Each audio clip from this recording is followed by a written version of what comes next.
firefighting costs for things like firefighting equipment, firefighter salaries, and special capabilities like aircraft. Next, yesterday I immediately approved Governor Newsom's request for what they call, and I know this is all sounds like government talk, but it's called the Major Disaster Declaration. This declaration allows folks, at the request of the governor, the declaration allows folks who have been impacted to get immediate cash assistance to cover things like everything from groceries to baby formula to prescriptions, because as you've seen and you reported, a lot of these places are burned to the ground. There's not a single thing left in their homes. And so if they contact disasterassistance.gov, anybody who's lost everything or anything of consequence, disasterassistance.gov or 1-800-621-3362. That's disasterassistance.gov, 1-800-621-3362 to get the kind of help they need for everything from the basics that they don't have access to right now. And this morning, due to the magnitude of the disaster, I was talking with the governor, and he requested if I could increase the federal funding that was authorized under this legislation from 75% to 90%. We're increasing it to 100% of all the costs to be covered by the federal government for both the fire management assistance grants and the elements of what they call the disaster declaration. So today I'm announcing that the federal government will cover 100% of the cost for 180 days. This is going to pay for things like debris and hazard material removal, temporary shelters, first responders' salaries, and all necessary measures to protect life and property. And folks, I want to underscore, I told the governor and local officials, spare no expense to do what they need to do and contain these fires and in their communities that have really been devastated. And we're doing literally everything we can at a federal level. That's also why I call this group of folks around this table of all relevant federal departments and agencies together to discuss what more we can do, and some of the folks around the screen as well. Before we begin things, here's an update on where things stand right now. First, we're focused on helping contain these fires. Over the last 24 hours, the United States Forest Service, working with state and local responders, has suppressed over 50 fire starts. And the fire in the Hollywood Hills has been contained by brave firefighters risking their lives. Right now, 3 major fires are still burning in the Pacific Palisades, in Pasadena, and in Sylmar. I want to be clear. What I know from talking to the governor, that there are concerns out there that there's also been a water shortage. The fact is, the utilities understandably shut off power because they're worried the lines that they carried energy were going to be blown down and spark additional fires. But the Cal Fire, when it did that, it cut off the ability to generate pumping the water.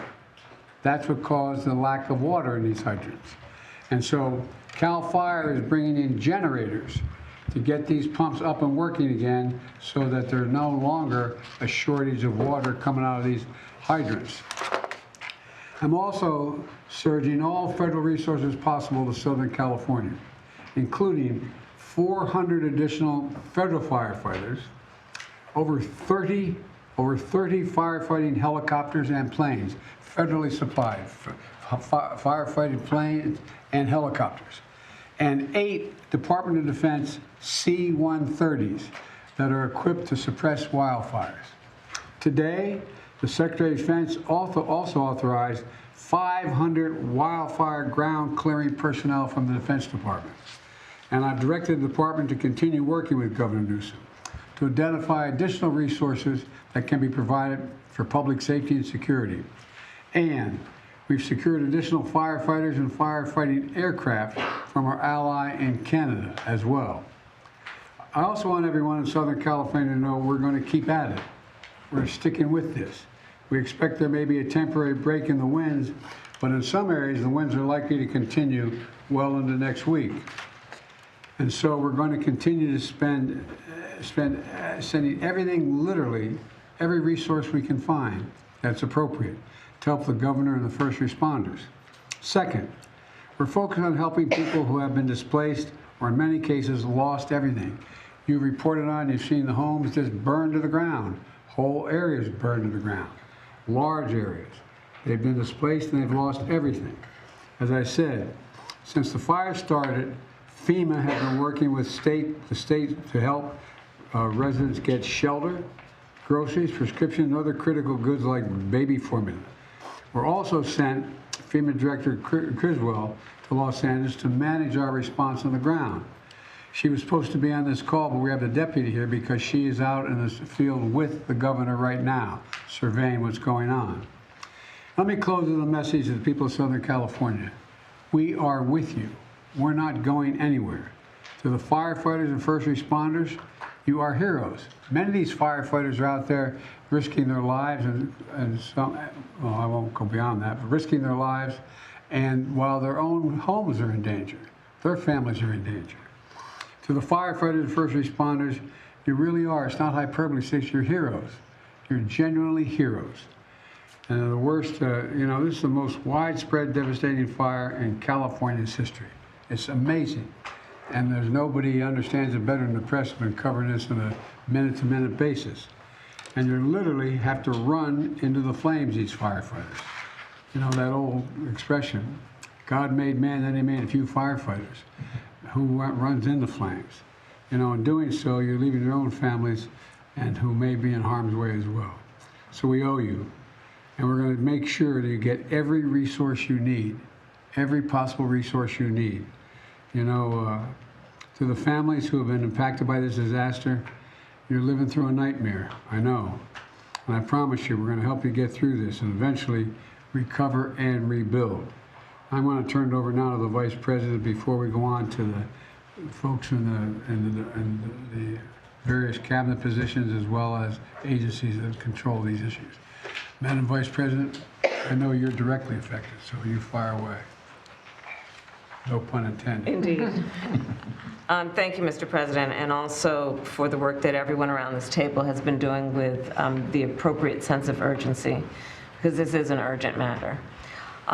What we have seen in California, and in particular in Southern California, is apocalyptic in terms of the nature of it and the unprecedented nature of it as well. And what we are seeing is a situation that is extremely dynamic. It is very much in play, and to some degree unpredictable, because we are literally waiting to see which way the wind blows. And I cannot praise enough the local leaders, most of whom I have talked with, and in particular our firefighters, who, as the President has said, they are working around the clock. They are working 12-hour, even longer shifts, and they are doing it with a sense of optimism, but also with an understanding of how serious this moment is and how important their work is to real lives and real people. Thousands of families have been displaced. Many of those families with young children with nowhere to go. And what we know is that this is a matter of current urgency, but this is also something that is going to have an impact for months and years to come. And on that point, I will also make note of the fact that, sadly, many insurance companies have canceled insurance for a lot of the families who have been affected and will be affected, which is only going to delay or place an added burden on their ability to recover. And I think that is an important point that must be raised, and hopefully there can be some way to address that issue, because these families, so many of them, otherwise will not have the resources to recover in any meaningful way. And many of them have lost everything. In the midst, however, of all of the trauma that has occurred, we have seen extraordinary acts of heroism. I'm hearing countless stories of strangers helping strangers, People who are opening their homes where they are intact and have not had to evacuate, opening their homes to neighbors, to friends of neighbors, feeding them and providing shelter for them. And I do think that it speaks to the best of who we are as a country, which is in times of crisis, we find the heroes among us who we may not have known before, but act out of a sense of courage, but also a sense of community. And I applaud all those who are approaching this crisis with that spirit. And the bottom line is this: there are incredible heroes every day who are working right now in California on the front lines of this fire. And in particular, I want to thank the firefighters for all they are doing. They are, as the president said, putting themselves in harm's way. And they are doing the work that is about helping people who are perfect strangers to them and doing it in some of the highest moments of need that anyone could face. And with that, I'm going to turn it over to Liz Sherwood-Randall. Turn it back to me. Okay, back to the president. Look, I've had a chance to speak with a lot of the elected officials, including the senators, some of the congresspersons in the region. And there you've heard it from the Vice President of the United States, who is from California, and the President of the United States promising new federal support to the state of California. The President announcing a surging of officials and resources, including 400 additional federal firefighters, 30 firefighting helicopters and planes, and then the Pentagon and the Defense Department helping out as well. We're talking about 8 C-130s that are equipped to suppress wildfires. So that is a big move, as the federal government is going to help as well. Let's check in on the ground with our own Chris Van Cleve, who is among the destruction from the Eaton fire in Altadena, California. And Chris, what can you tell us about what's happening there today? Well, Nora, down here on the ground in the cities, the winds have died down noticeably. So firefighters have been able to go basically block by block, checking all of this destruction for hotspots. They want to knock that down before the winds kick up tonight, because there can be embers that are embedded sitting under the debris.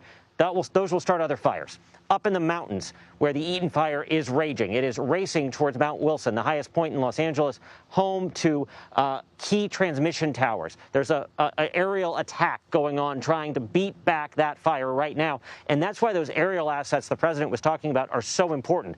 It was from the air that firefighters were able to stop the fire last night, the Sunset Fire, as it was racing towards Hollywood. That air support is critical to stopping these giant fires. We also spent the day with people who came home to find homes like this, where all that was left was rubble. We went with one woman as she was walking through a house that she bought 10 years ago after her husband died. She's a widow, and she said she wanted to start anew.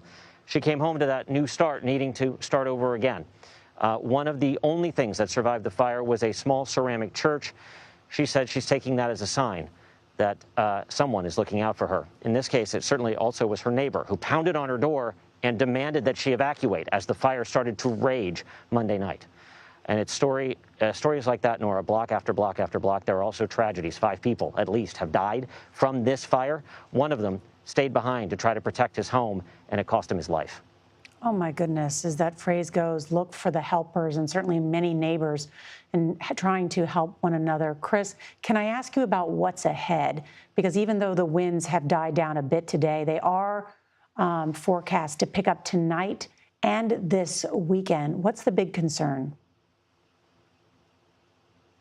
Well, we're talking about wind gusts of 35 to 50 miles an hour tonight. To give you some context, the Sunset Fire, that fire that threatened Hollywood last night that kicked up, those were only 20 to 25 mile an hour winds, and that fire grew to a life and property threat in under an hour. So sustained wind gusts of 30 to 50 miles an hour, that's going to blow embers 1, 2, even 3 miles away. Those embers, those are basically flying little balls of fire. When they come down on something and they can ignite it, they will. The concern is that right now you have 5 fires, and tonight you'll have even more.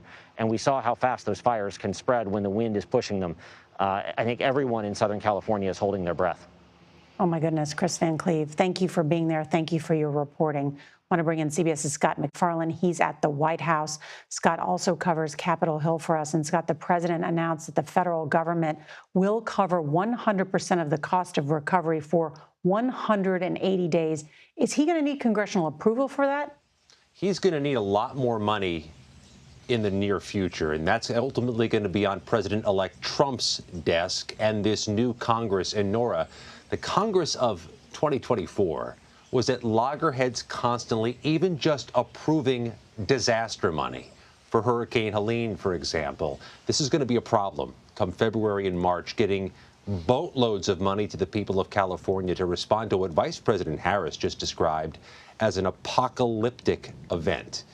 This briefing from the president and vice president among their last actions in office. There are just 11 days remaining in this term, and President Biden canceled a long-awaited, heavily touted trip to Rome and to the Vatican to meet Pope Francis to be part of this response. But this will cost enormous amounts of money, Nora, and it'll have to go through Washington that has been stalemated on even the most basic of spending, including for disaster victims. It's an excellent point, Scott McFarland, at the White House following those remarks from the president and the vice president. And just to update now, these wildfires in LA County are burning out of control for the third straight day. County officials estimate that thousands of structures have been destroyed. And they've also emphasized there's a lot we still don't know, including how many people are dead. Hundreds of thousands of people are under evacuation warnings. The LA County Sheriff said that some areas look like a bomb was dropped in them. Our coverage will continue on CBS News 24/7, your local news, and we'll have a full wrap-up tonight on the CBS Evening News. This has been a CBS News Special Report. I'm Nora O'Donnell.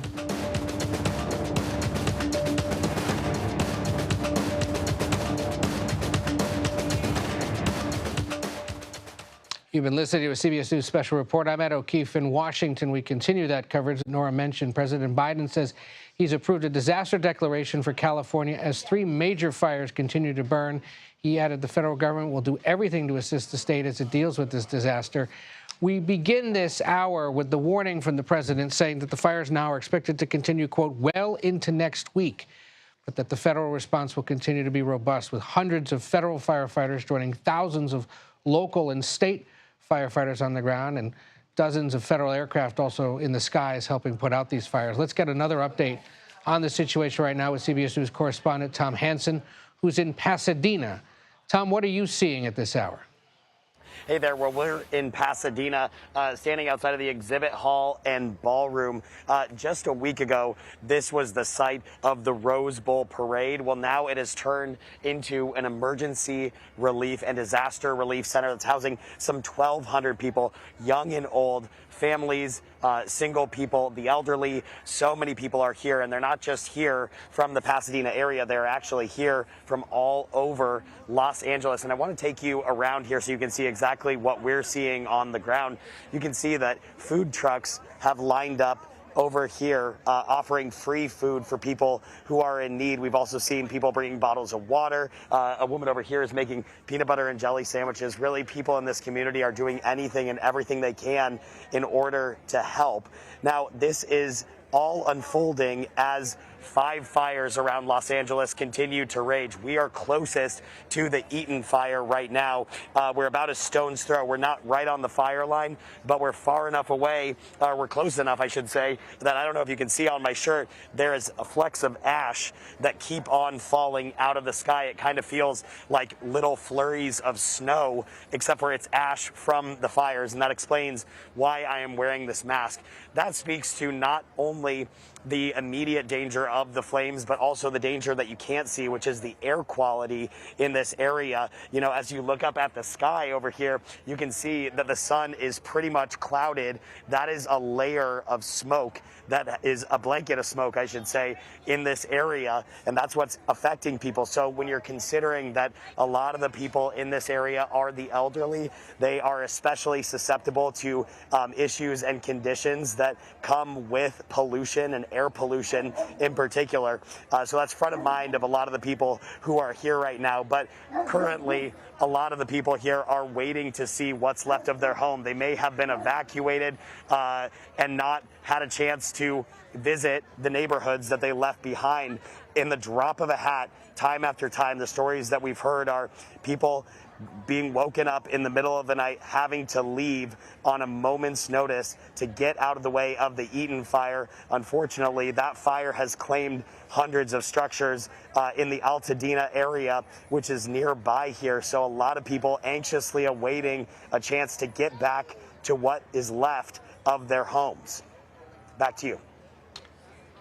Tom Henson, thank you. You could see the ash, you could hear it in his voice as well. It remains a perilous situation there. For more coverage of the fires, let's turn to our colleagues at CBS News Los Angeles who've been running coverage 24/7 there across Southern California. Let's listen in. County local officials getting a briefing on the fire to really understand what the needs are as we move forward, not only with regard to the firefight, which Chief Moore was talking about, but also to regard to supporting the population displaced. Over 360,000 under mandatory evacuations, hundreds of thousands more with warnings. And so what we're doing now is ensuring that that we're able to provide any support to provide mass care to individuals, any assistance for the sheltering, any assistance for feeding.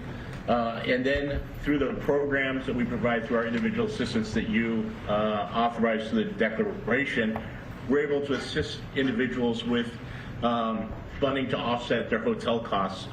So applying to FEMA on the 1-800-621-3362 number is important, or disasterassistance.gov. We're sending teams out to the shelters. We know that there'll be a huge need after fires for mental health specialists, and working with HHS on providing that. As the Vice President talked about, insurance is problematic in California, especially with the fires. And so not only do some of the changes in our authorities help now with those that are underinsured, which we see more and more, but we want those that are insured to start seeking assistance to their insurance companies. Our programs can help individuals, especially displaced and who have lost their homes, with rental assistance until they can rebuild, and ultimately provide temporary housing. So we're in discussions with state and local governments on how we will meet those housing needs, both in the interim by using available stockage here, but how can we help rebuild? And then lastly, I would just say that we're really focused on already starting to discuss debris removal and all the hazardous waste that comes from fire and how to remove that safely between local, state, and federal government. We'll rely on federal partners, US EPA, the Corps of Engineers, and others to be part of that technical assistance help to support the safe removal so that ultimately we could rebuild. And one of the new things that we will start doing in the next couple of days is starting that discussion on how do we rebuild, and not only rebuild, but rebuild more resilient and bring together state and local federal agencies to start that discussion in the weeks to months ahead. And so right now we're focused on meeting the immediate needs of those displaced, but already starting to work on recovery and rebuild and bringing all our authorities and the full weight of the federal government and all the resources that you've authorized to help California in that endeavor. Bob, what do you think the biggest challenge is? Also, Oh, sorry, go ahead. Go ahead. I think the biggest challenge is going to be the mental health stress that is put on individuals that have lost everything. Fires are, so drastic. They destroy everything very quickly. Individuals don't have a lot of notice to leave, and so I think there's going to be a significant mental health strain, followed by a need to help individuals recover and rebuild. And the Vice President is exactly right. Why I suspect that many have insurance, many are underinsured. And insurance is difficult to get, and some might have lost their insurance or been canceled by insurance companies. And I think that's something we need to continue to work on, as a government at all levels, but something where there'll be gaps in assistance that we will need to bring in not only federal agencies, but nonprofits, private sector to help meet those needs. I think we're going to have to do that. In addition, the fact is that the two declarations I signed, provide for example, the rebuilding of churches and schools and certain, but not businesses, not business centers. And so that's going to be a gigantic cost as well. but the debris removal is a big deal, and that's going to take a long time, isn't it? Yeah, it will take some time to remove the debris.